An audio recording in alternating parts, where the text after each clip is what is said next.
नमस्कार दोस्तों, ज्योग्राफी की दुनिया में आप लोगों का फिर से एक बार स्वागत है। Today I will discuss about wetland region. आज हम वेटलैंड के बारे में चर्चा करेंगे। तो दोस्तों, सबसे पहले आपको ये जानकारी होनी चाहिए कि वेटलैंड आखिर में क्या होते हैं। और वेटलैंड को सामान्य रूप से हम आर्द्र नम भूमि के नाम से जानते हैं।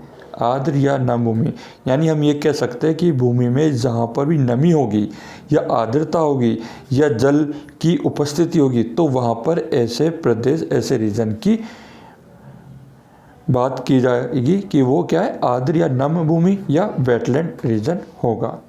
अब वेटलैंड आखिर में इम्पोर्टेंट क्यों है और ये क्या होता है, समझते हैं। तो वर्तमान में वेटलैंड वन क्षेत्र की तुलना में 3 गुना अधिक गति से मानवीय क्रियाकलापों एवं ग्लोबल वार्मिंग के चलते लुप्त हो रहे हैं। यानी कि human activities then global warming effected wetland region. If अगर ग्लोबल वार्मिंग या human activities increase then wetland region slowly decrease. यानी हम ये कह सकते हैं कि यदि ये चीज़ें बढ़ेगी, मानवीय क्रियाकलाप या मानवीय विकास बढ़ता है तो आर्द्र या नम भूमि भी कम होती जाएगी। क्योंकि जब जल की मात्रा कम होगी तो आर्द्र या नम भूमियाँ अपने आप धीरे धीरे सिकुड़ती जाएगी। तो इसको हम ये देखते हैं कि जैव विविधता की दृष्टि से आर्द्र भूमियाँ अत्यंत संवेदनशील होती है, क्योंकि विशेष प्रकार की वनस्पति व जीव ही आर्द्र भूमि पर उगने और फैलने फूलने के लिए अनुकूलित होते हैं। ये चीज़ आपको ध्यान रखना जरूरी है। नेक्स्ट देखते हैं कि वेटलैंड से क्या मीनिंग है या वेटलैंड क्या होगा। देखिए दोस्तों, wetland are area where water covers the soil or is present either at or near the surface of the soil all year or for varying periods of time during the year including during the growing season। यानी कि भूमि के पास में जल का होना ही आर्द्रता का परिचय होता है। और इस पिक्चर में आप देख रहे हो कि एक तरफ लैंड है, लैंड, और ये वाटर यानी स्थल और जल के बीच का भाग जो बन रहा है वो वेटलैंड या आर्द्र नम भूमि क्षेत्र बना रहा है। यानी हम ये कह सकते हैं कि दो पारिस्थितिक तंत्र, जल और स्थल के बीच में वेटलैंड का निर्माण होता है और नम भूमि या आर्द्र भूमि का निर्माण होता है, जो ऐसा भी कह सकते हैं कि ऐसा समृद्ध पारिस्थितिकी तंत्र है जो जल संतृप्त होता है। ऐसे क्षेत्र में जलीय वनस्पति तथा उन पर निर्भर जीवों का बाहुल्य रहता है या उनका विकास होता है। या हम यूँ कह सकते हैं कि वाटर सैचुरेटेड एरिया होते हैं, ये जल संतृप्त एरिया होते हैं जो बायोडाइवर्सिटी, इकोसिस्टम की फूड चेन को भी प्रभावित करते हैं, उनके लिए यूजफुल होते हैं। और इस रीजन में जितने भी जीव या जितने भी पादप या प्राणी होते हैं उन सब के लिए एक तरीके से हैबिटेट का काम भी करता है, आवास का काम भी करता है। और इसमें और यदि समझा जाए तो हम ये कह सकते हैं कि वेटलैंड वाई इम्पोर्टेंट, कि आर्द्र भूमियाँ क्यों महत्वपूर्ण हो जाती है। तो देखिए, सबसे पहले एक सबसे बेस्ट बात आपको समझना चाहिए कि वेटलैंड को किस नाम से जान सकते हैं। देखिए, वेटलैंड को हम क्या कह सकते हैं, सुपरमार्केट, बायोलॉजिकल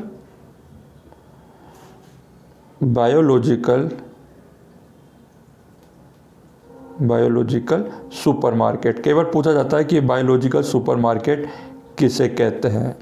तो आर्द्र भूमि को ही बायोलॉजिकल सुपरमार्केट कहते हैं, वेटलैंड को ही बायोलॉजिकल सुपरमार्केट कहते हैं। क्यों कहते हैं कि मनुष्य और जीव जंतुओं के लिए भोजन उपलब्ध कराने के कारण इसे बायोलॉजिकल सुपरमार्केट भी कहा जाता है। और हम इसे किडनी ऑफ द लैंड के नाम से भी जानते हैं। कितना बढ़िया वर्ड है,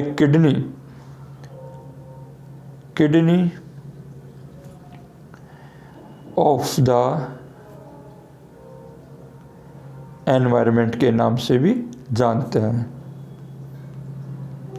किडनी ऑफ द एनवायरनमेंट, या यूं कहे कि भूदृश्य के गुर्दे, ये भूदृश्य के गुर्दे भी कह सकते हैं।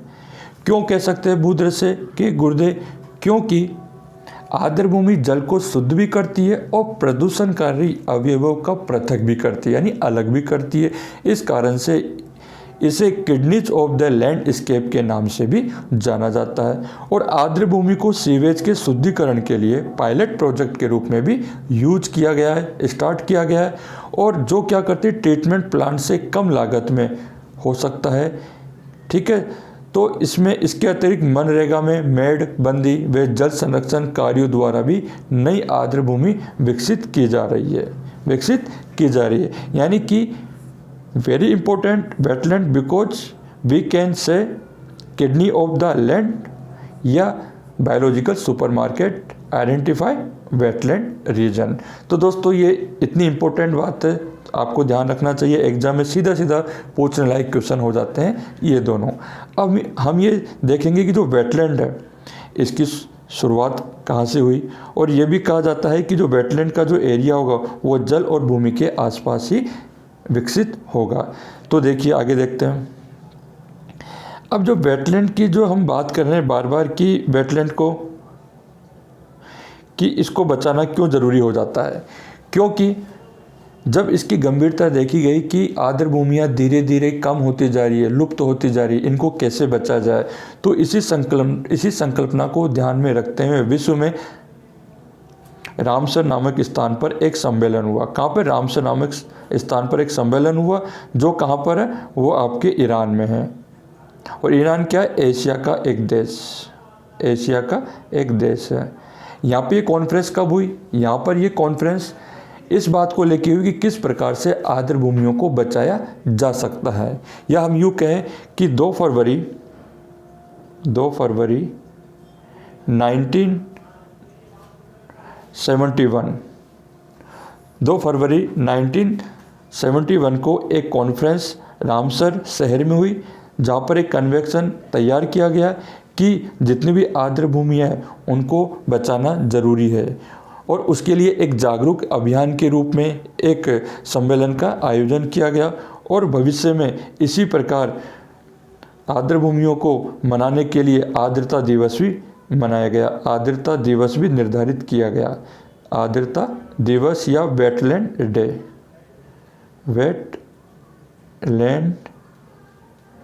डे। और ये वेटलैंड डे कब मनाया जाता है? तो हम देख सकते हैं कि वेटलैंड डे हमेशा 2 फरवरी को मनाया जाता है, और 2 फरवरी 1997 से मनाया जा रहा है। 1997 से मनाया जा रहा है। तो हमने क्या सीखा कि जहाँ पर भी रामसर आएगा तो हम ये कह सकते हैं Ramsar site identify wetland region area. Then Ramsar convention 2 फरवरी 1971 से लागू किया गया, और उसके अंतर्गत 2 फरवरी 1997 से आर्द्र भूमि दिवस मनाया जाने लगा। और अब हर वर्ष किसी न किसी मैसेज के रूप में, संदेश के रूप में 2 फरवरी को आर्द्रता दिवस मनाया जाता है। वर्तमान में 2 फरवरी 2020 की बात करें, 2 फरवरी 2020 की बात करें तो इस वक्त इसकी थीम क्या रखी गई? सिंपल सी थी थीम, बहुत सरल है, वेटलैंड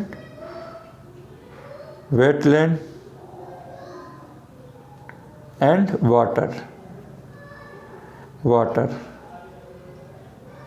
यानी आर्द्र भूमि और जल, और दोनों का काफ़ी महत्वपूर्ण संबंध है पर्यावरण के लिए, मानव के जीवन के लिए। तो ये थीम आपको ध्यान रखनी है कि 2 फरवरी 2020 को जो वेटलैंड डे या आर्द्र दिवस मनाया गया, उसकी थीम क्या थी? Wetland and water.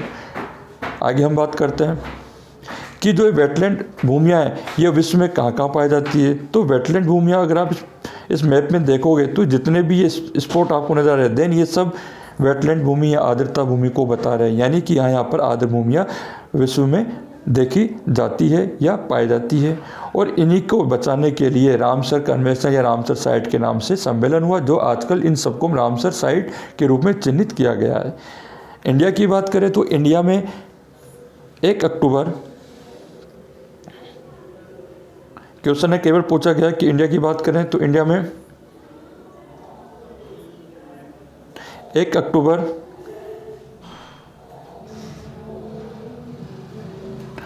1 अक्टूबर 1981 में सबसे पहले 2 वेटलैंड रीजन घोषित किए गए। सबसे पहले 2 वेटलैंड रीजन भारत में पहली बार रामसर साइट के रूप में चिन्हित किए गए। वो कौन कौन से देखिए, एक तो चिल्का लेक जो कहाँ पर है, उड़ीसा में, और ये काफ़ी फेमस भी चिल्का लेक उड़ीसा में। और दूसरा है केवला देवी नेशनल पार्क जो राजस्थान के भरतपुर में है। इन 2 जगहों को चिन्हित किया गया किसके रूप में, वेटलैंड रीजन के रूप में या आर्द्रता भूमि के रूप में। और इसके अलावा यदि बात की जाए तो भारत में 42 आर्द्रता भूमियाँ पाई जाती है, 42 आर्द्रता भूमियाँ पाई जाती है। और इस चित्र के द्वारा, इस मैप के द्वारा आप ये देख सकते हो कि जो वेटलैंड रीजन है, रामसर साइट है, ये जितने भी एरिया बता रखे हैं वो सब रामसर साइट के रूप में ही है। जैसे सामर लेक हो गया, तो सामर लेक तो आप तो जानते ही होंगे कि राजस्थान की सबसे बड़ी जो खारे पानी की झील है वो कौन सी है, वो सामर लेक है। वो भी क्या है, वो भी एक वेटलैंड के रूप में है।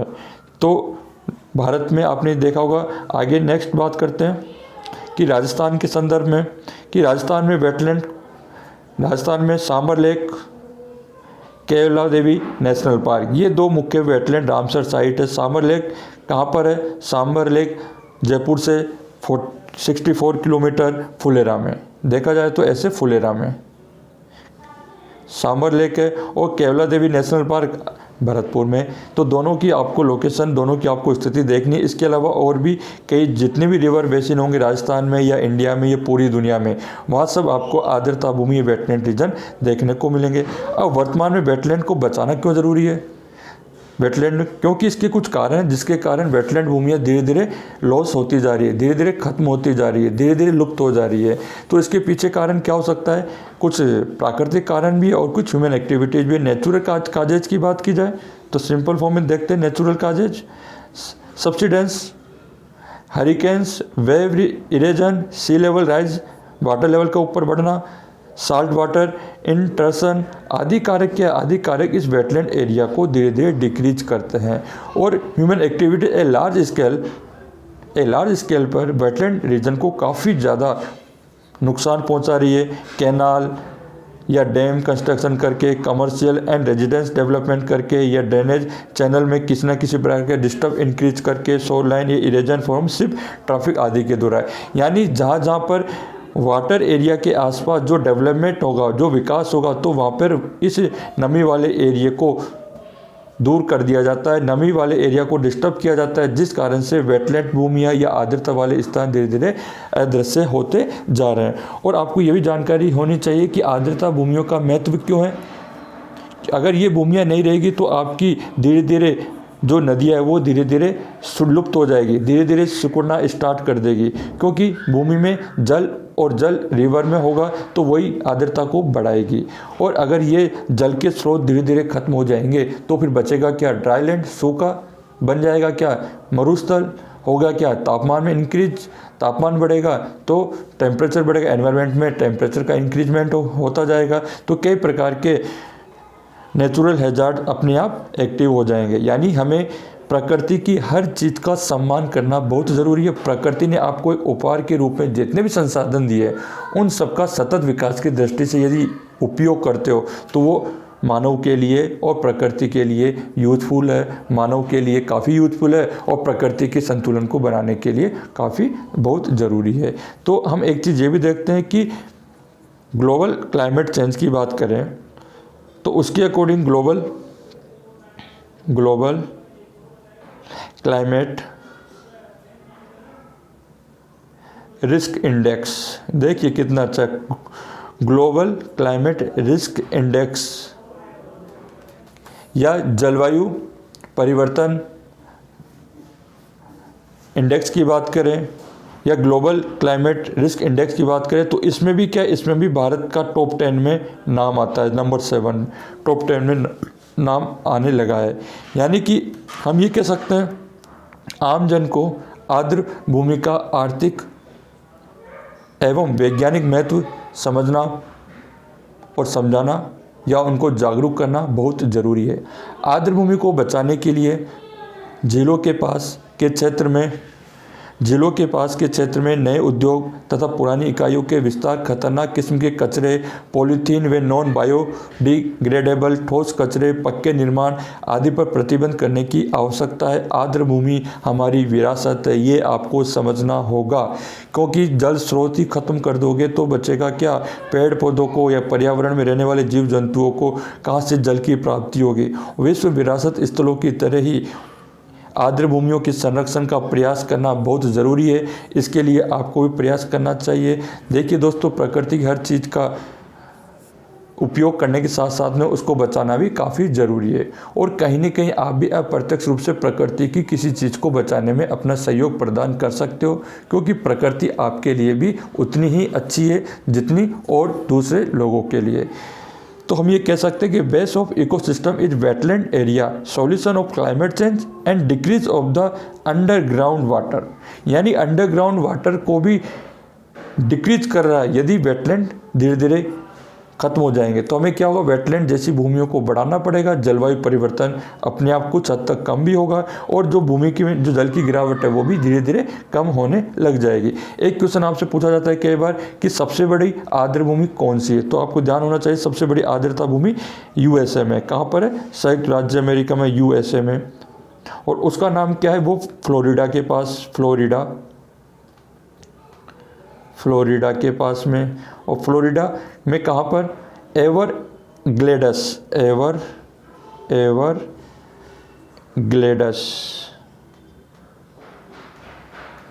रामसर साइट कह दीजिए या आर्द्रता भूमि क्षेत्र कीजिए, जो क्या है वो सबसे बड़ा एरिया है।